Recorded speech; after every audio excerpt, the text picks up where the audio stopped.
While protests rage around the U.S., one burning question remains. Should we build the wall that President Trump wants? Roger Stone, author of the New York Times bestseller The Man Who Killed Kennedy, is a legendary political consultant and confidant for President Trump. The subject of a new documentary, Get Me Roger Stone, he's described as a dashing, colorful artist of the underhanded.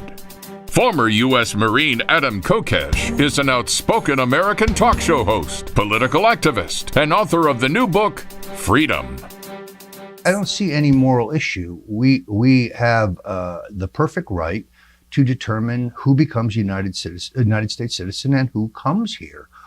We're not talking about closing our border forever to everyone. That's not what Trump has applied. The only legitimate borders are private property borders. If the Chinese can build 300 miles of wall, the Great Wall of China, several hundred years ago, with the technology we have today and with a builder like Trump who understands these things, yeah, I think you're going to have a hell of a wall. Stay tuned. We'll be right back with another powerful debate.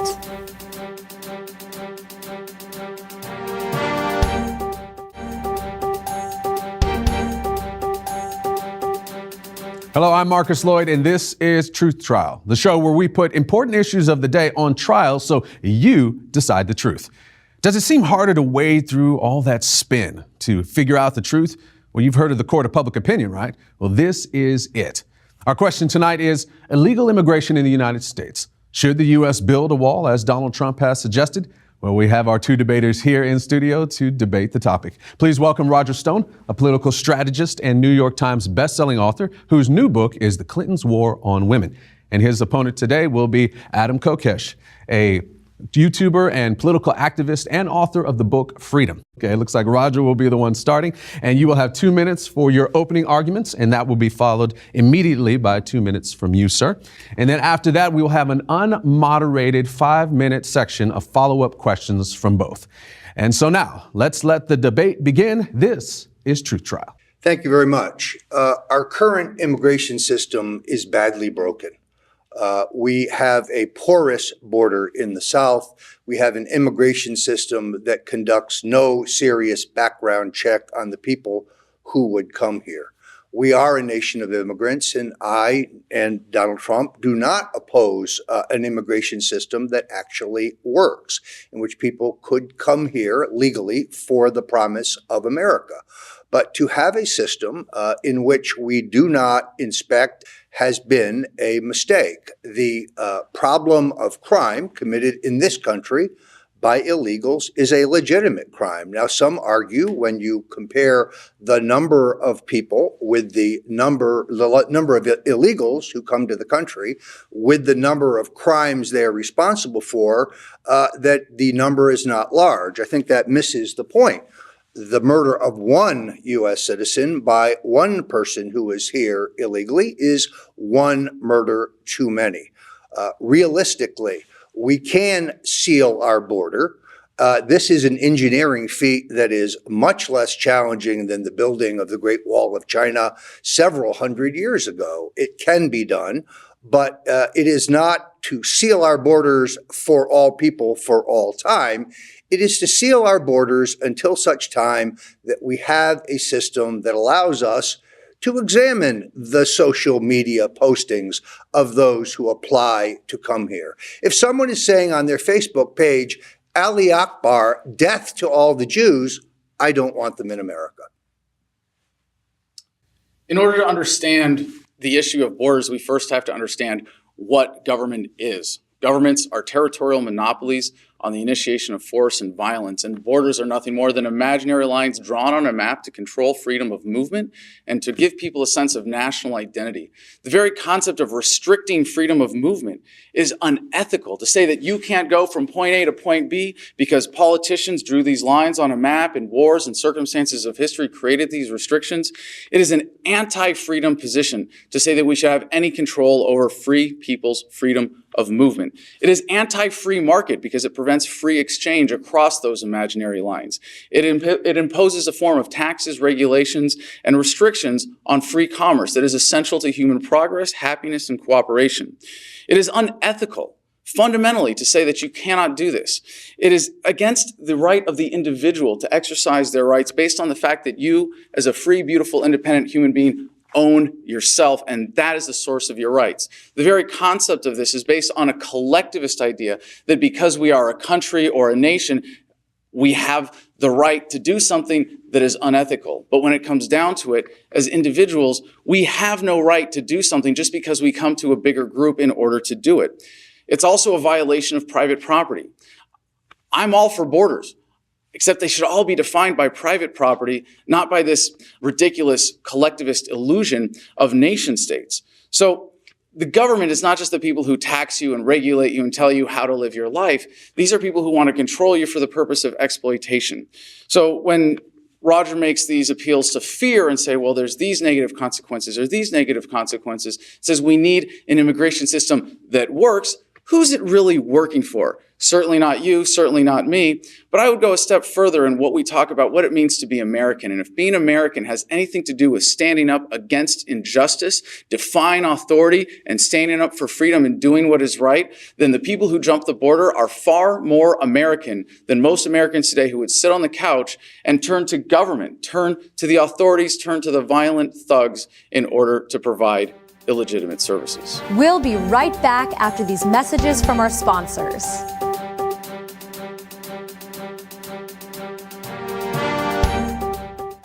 You're watching Truth Trial. You know, that would work perfectly in a utopian society if we didn't have a human nature, but unfortunately it won't work. Unfortunately, in our society, there are people who will overpower other people and take what they have.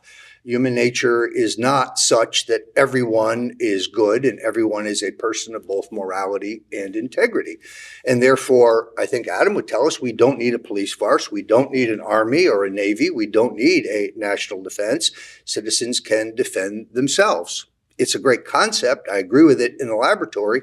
I think it's unrealistic. One only need to look at the videos of what's happening in Germany, in France, and across Europe, where you have mobs of young Islamic men raping women, children, killing people, killing men, destroying public property, destroying private property, defecating in public fountains in a rampage. Anyone who doesn't understand that that wave is coming here is unrealistic.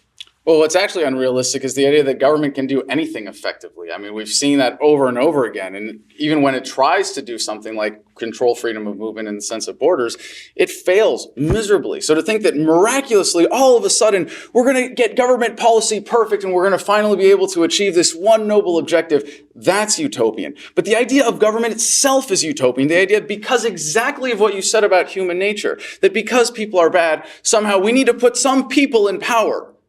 And then those people will magically not be bad. I don't see how that works. In fact, if anything, the idea that governments, as we have them today, are supposed to provide for security and for peace and prosperity, and that we should continue working on this system, and that finally, one of these days, we're going to get it right. If we just keep enough people out of this country, if we just elect the right people, that's utopian. On the contrary, government has worked. In the 1920s, you had peace and prosperity. Laws were minimal. Government regulation was minimal. Taxation was minimal. It worked for the bad people in charge. In the 1950s, government worked. We had peace and prosperity. We had no federal deficit.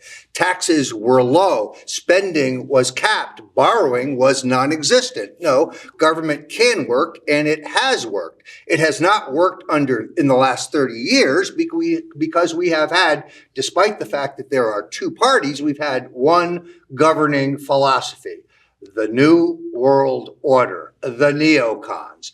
That is our problem, not the idea that we could entirely operate without any government whatsoever. There are bad people in the world. They will take advantage of others. We elect those who lead us. We need a smarter electorate and better leaders, not the notion that we need no leaders at all. No, we absolutely need to lead ourselves. That is how we move forward.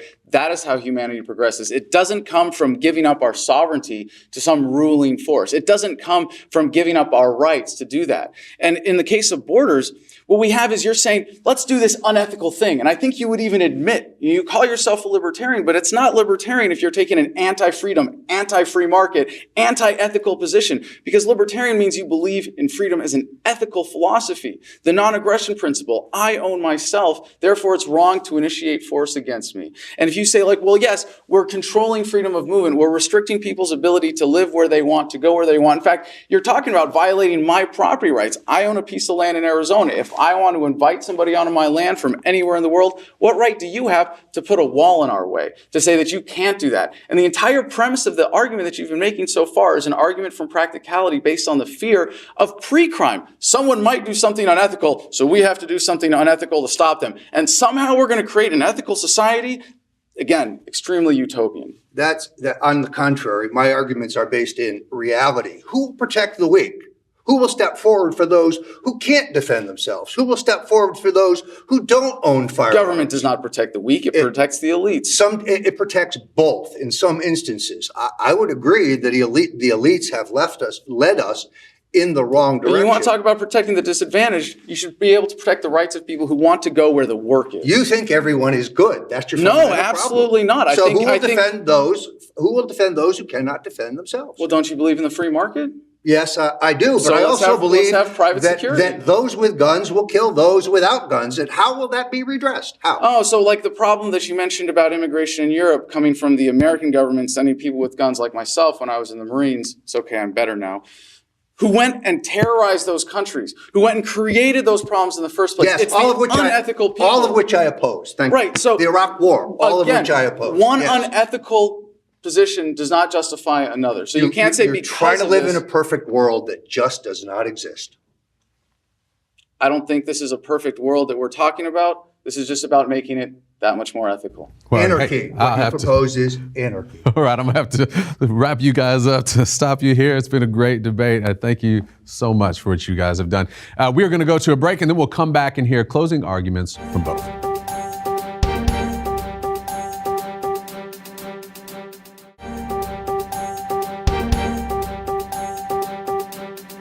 Well, welcome back to Truth Trial. We have now reached the portion of our show where we continue with closing arguments for both of our debaters. And we'll start with Roger Stone, political strategist and New York Times best-selling author whose new book is The Clintons' War on Women.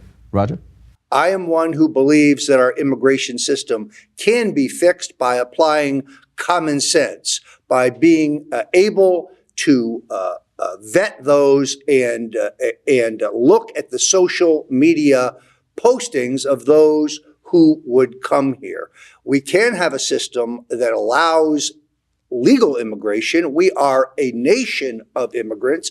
We should respect that many people, most people want to come here for the hope of a better life, for the promise that could be America again. Thank you very much, Roger. And now we move to closing arguments from you, Adam Kokesh, a YouTuber, political activist, and author of the book Freedom. Adam? This idea that we can somehow vet people, that somehow government, this great incompetent bureaucracy, is somehow, when it comes to controlling freedom of movement, to interfering with people's rights to decide where they live, where they work, and how they travel, somehow they're going to be competent, they're going to be able to oversee the system, and that somehow we as Americans really have some greater standard of human rights that we deserve that people in other countries don't, that in order for them to travel freely, they have to get our government's permission. They have to let the government look at their social media. They have to be vetted and approved. And if you don't have government's permission, you can't do things that, as a free, beautiful, independent human being, you have a basic right to do. And about this appeal to American exceptionalism, America is exceptional. And it's exceptional because of its history, because of how it was founded, because of how people came together and said, we are going to stand up against tyranny. We are going to stand up to unjust authority. We are going to disobey. And when the government passes an unjust law, you have a duty to resist it as someone who believes in ethics, morals, and moving humanity forward towards freedom. Now, from those who want you to be afraid and support more government because you need to be afraid of this and afraid of that, and we're going to protect you like no one else can, It might sound shocking, but despite all of the fear-mongering, we are living in the most peaceful times in human history. And this is a beautiful thing to celebrate, that you are less likely today than at any point in human history to be subject to violence at the hands of another human being. We are becoming more ethical with time. This is the progress of humanity towards a free society. And we have raised our standard of ethics so much that now all we do is make this little exception for government. Don't hit, don't steal, don't kill. Unless you're a cop or an IRS agent or a soldier. No, those are universal ethical standards. And freedom of movement needs to be respected if we want to build a free society, if we want to respect the individual rights of people all over the world, if we want to see the free market flourish, if we want to see people be prosperous. Anytime you introduce coercion or violence into human relations, it's bad for human happiness. And as for how America was founded, it was because people stood up to unjust authority. They were willing to say no to unjust laws. And frankly, it's the people who are jumping the border illegally who are the most disobedient people in the country today. They are the ones who are upholding what it really means to be American. They, along with those of us who perform civil disobedience in our activism, who defy taxes, who stand up to any kind of unjust authority, that is what it means to be American. Not this arbitrary place on a map defined by these lines drawn by politicians. No, being American is about freedom. And it's not about controlling freedom of movement. It's about respecting the divine right of every individual human being. Putting up a wall is not just unethical to restrict people's freedom of movement. It's contrary to what we know by the standard of ethics that we are working towards. It is contrary to what we need to be doing for human happiness. So this is why I give away my book for free at thefreedomline.com. It's about how we raise that awareness and how we move humanity forward. And putting up a wall is just moving backward. Thank you very much, Adam. And thank you both for coming on the show. That's all the time that we have tonight. And so the question is, who's right and who's wrong? Well, now it's time for you to get involved and you decide. So jump online and go to truthtrial.com or text the number on your screen and vote to see who's right. I'm Marcus Lloyd. Thank you again for watching, and join us next time for more truth from the Court of Public Opinion on Truth Trial. In a perfect world, he would be right, and I would prefer that. But it's just unrealistic. Do we need a wall? I would equate that to do we need to murder a bunch of innocent people? Do we need to steal from millions of Americans? No. Do we need to do something unethical? The question is it ethical or not? If you have no borders, you have no country. I prefer the system of government that the founding fathers gave us. We've got these government borders, which are just imaginary lines drawn on a map by politicians and wars and circumstance of history that say, these people are part of this government racket, and they're, the people who are protected by this government as opposed to this government. And that's how we have all of these, nationalistic identity kind of crises that lead to war and conflict. To say that we are going to just open our borders, well, that's happened in Europe. It's happened specifically in Germany. Men on a rampage, raping women, raping children, killing people, killing men, destroying public property. That wave is coming here. There's no question about it, unless we do something about it and close our borders. You're watching Truth Trial. That's all the time we have. Go to truthtrial.com or text the number on your screen to vote for the winner of the debate. Tune in next time for the results of the poll and for the next episode of Truth Trial.